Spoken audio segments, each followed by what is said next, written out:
Hello दोस्त। तो हमने कई दिनों से नोट्स नहीं डाल पाया था, तो अब मैं रेगुलर डाल रहा हूँ और आज जल्दी-जल्दी सिलेबस को पूरा कर देंगे। पेपर भी आ रहा है, ग्रुप डी का भी है, एमपी में भी पेपर है, तो जल्दी-जल्दी सिलेबस कंप्लीट करिए। तो आज हम चल पढ़ेंगे पादप जगत। पादप जगत बढ़िया इंपॉर्टेंट क्वेश्चन बनते हैं इससे, तो पादप पादप जगत को हम पढ़ लेते हैं। तो पादप जगत जैसे हमने 5 जगत वर्गीकरण पढ़ा था, तो कवक जगत कवक जगत, पादप जगत, जंतु जगत, मोनेरा और प्रोटिस्टा। तो इस तरह से हम पादप जगत को पढ़ रहे हैं। पादप जगत बहुत इंपॉर्टेंट होता है। पादप जगत मतलब पौधों के बारे में वर्गीकरण किया गया है। तो पौधों को कैसे कैसे वर्गीकृत किया गया है उसके बारे में हम पढ़ लेते हैं ना। तो प्लांट किंगडम तो पौधे कैसे होते हैं हमने पढ़ा था शुरू में ही। पौधे पादप जगत यूकैरियोटिक और बहुकोशिकीय होते हैं। यूकैरियोटिक या और बहुकोशिकीय। इसमें क्या होता है, पादप में क्लोरोफिल ए पाया जाएगा, प्रकाश संश्लेषण इसीलिए हो पाता है। तो क्लोरोफिल प्रकाश संश्लेषण पाया जाएगा और कोशिका भित्ति भी पाई जाएगी। पादप जगत में कोशिका भित्ति पाई जाएगी और वो भी सेल्यूलोज नाम की, सेल्यूलोज की झिल्ली होगी, सेल्यूलोज। और जो भोज्य पदार्थ संचित होगा वो स्टार्च के रूप में होगा। जैसे मनुष्यों में ग्लाइकोजन के रूप में भोज्य पदार्थों का संचय होता है, तो इसमें क्या होगा, स्टार्च के रूप में होगा। और स्वपोषी होते हैं क्योंकि अपना भोजन स्वयं बनाते हैं। तो इनका वर्गीकरण देखते हैं कि प्लांट किंगडम को कैसे वर्गीकृत किया गया है। प्लांट किंगडम को 2 पार्ट में विभाजित किया गया है, क्रिप्टोगेम और फेनरोगेम। अपुष्पोद्भिद और पुष्पोद्भिद, मतलब इनमें पुष्प नहीं पाया जाएगा, इनमें पुष्प पाया जाएगा। अपुष्पोद्भिद, और इनको इनको भी तीन टाइप में बांटा गया है, थैलोफाइटा, ब्रायोफाइटा, टेरिडोफाइटा। तो याद रखना, ये इंपॉर्टेंट डायरेक्ट पूछा जाता है।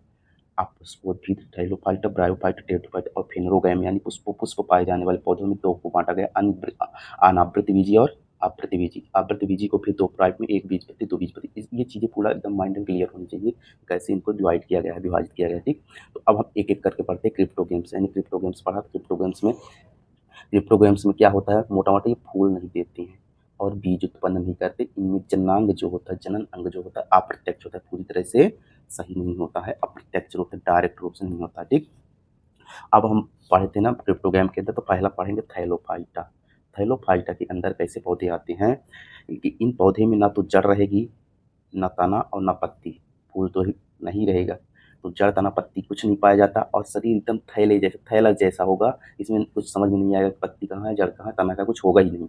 और ये एक्टिवेटिक होते हैं, जलीय होते हैं, लवणीय तथा ताजे जलों में पाए जाते हैं। ठीक, तो थैलोफाइटा कहाँ पाए जाते हैं, ताजे जल में। ठीक, असंवहनी जो होता है जाइलम फ्लोएम होता है, मतलब जाइलम फ्लोएम नहीं होता, अर्थात असंवहनी होता है। संवहन, इसमें भोज्य पदार्थों का संवहन के लिए कुछ नहीं होता, असंवहनी होते हैं।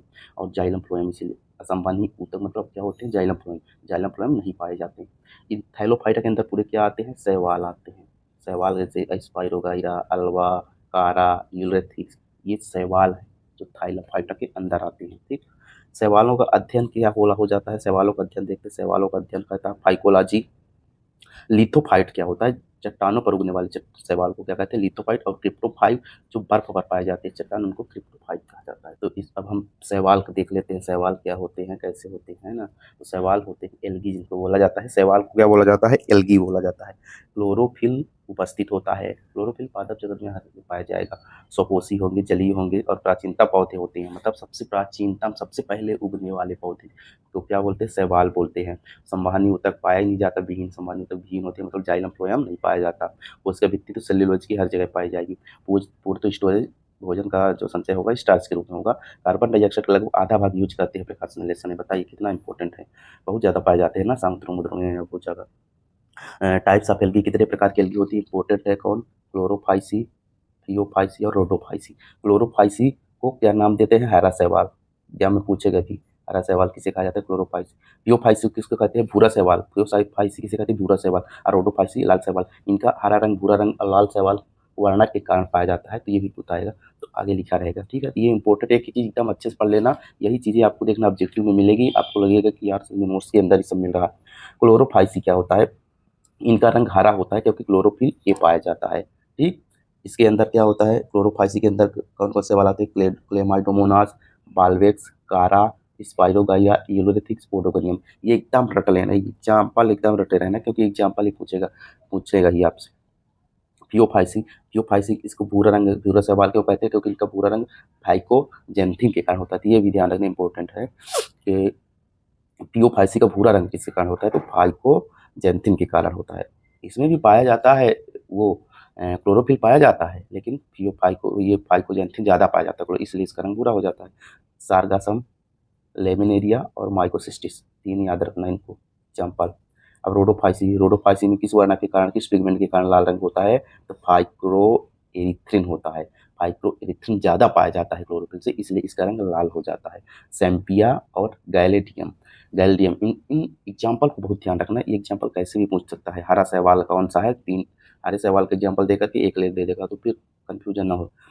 आप देखते हैं कौन सा वर्णक सभी शैवालों में पाया जाता है, सभी शैवालों में क्लोरोफिल ये तो सभी में पाया जाता है, पर जो ज़्यादा पाया जाता है उसी के अनुसार उसका कलर डिसाइड हो जाता है।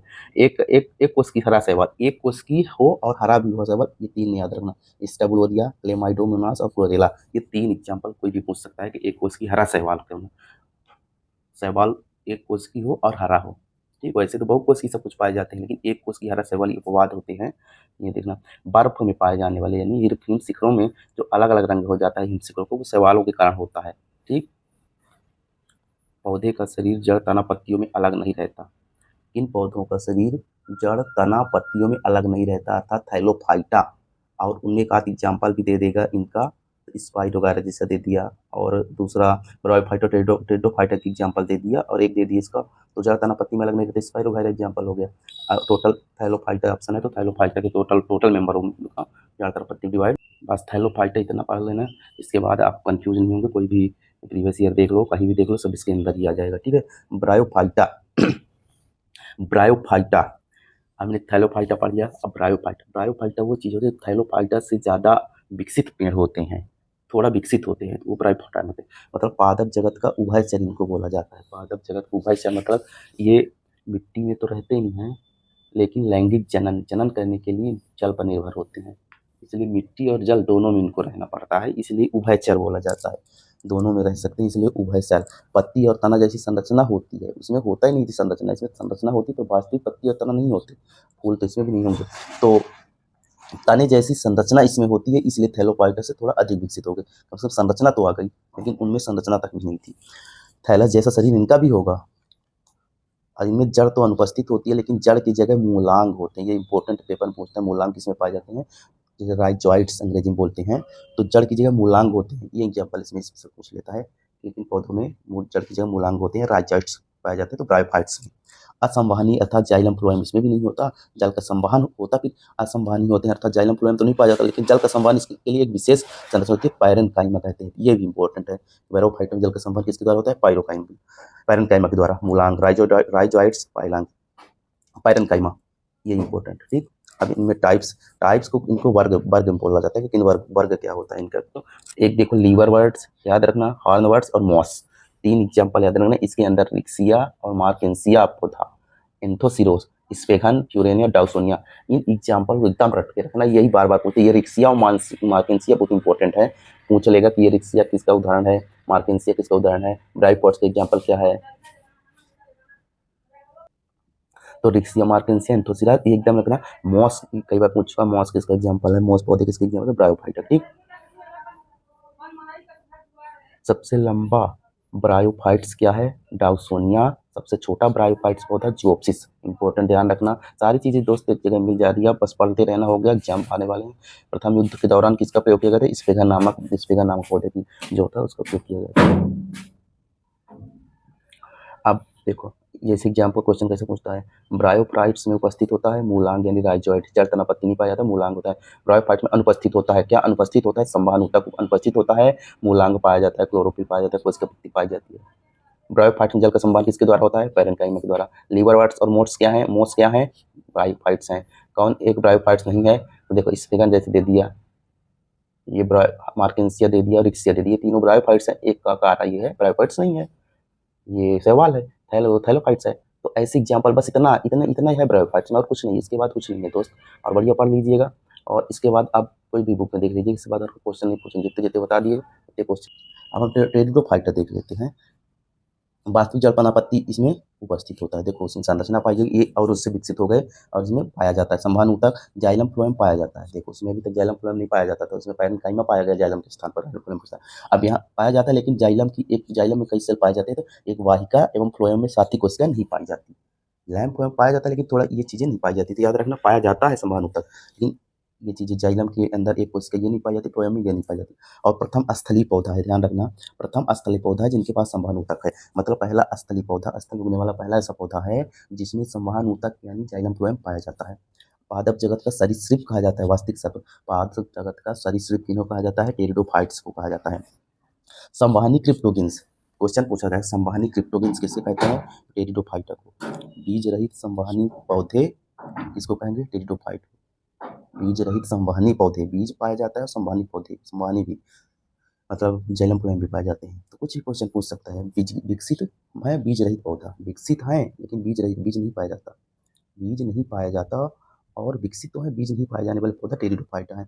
और संवहनी है लेकिन अब उसको पुष्प नहीं पाया जाता था, पुष्प नहीं होते हैं। फर्म्स आते हैं, हॉर्नटेल, मार्सिलिया, लाइकोपीडियम और क्लब मॉस। उसमें मॉस पूछेगा तो ब्रायोफाइट्स, और क्लब मॉस पूछ ले तो टेरिडोफाइट्स। बस इसके बाद आपको क्वेश्चन नहीं पूछेगा इसके बाहर, तो इसी को घुमा फिरा के पूछेगा संवहनी है ये नहीं है, तो अच्छे से समझ लें संवहन ऊतक पाया जाता है, तो कुछ भी पूछे। और इस तरह हमने पुष्प का एक पार्ट फूलों वृक्ष का एक पार्ट कंप्लीट किया पौधों का, क्रिप्टोगेम्स वाले, अपुष्पोद्भिद वाले। अब अगले बात फिर अनावृत बीजी और आवृत बीजी दो चीज जिम्नोस्पर्म को पढ़ लेंगे। इस तरह इतने क्वेश्चन पढ़ दो दोस्त, इसके बाहर कुछ नहीं आएगा और बहुत अच्छे इंपॉर्टेंट क्वेश्चन है। अगला पार्ट में हम पूरा कर देंगे इसको, पादप जगत को बहुत अच्छे से पढ़ लिए हो। एक एक चीज आपको ये जो एक एक पार्ट जो चीज लिखी है इसको बहुत ध्यान से पढ़ना। Thank you.